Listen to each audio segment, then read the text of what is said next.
daydiyo dabcifihi aniyatinkulayleeyiin dabcifihi aniyatinkulayleeyiin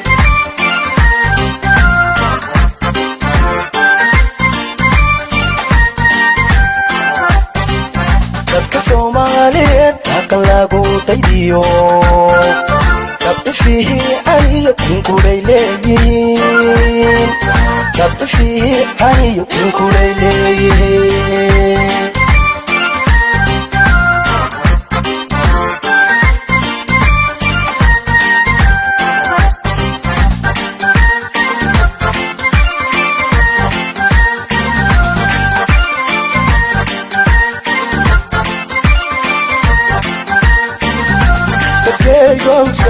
dugaashado midnimo waa in lagu dadaalahay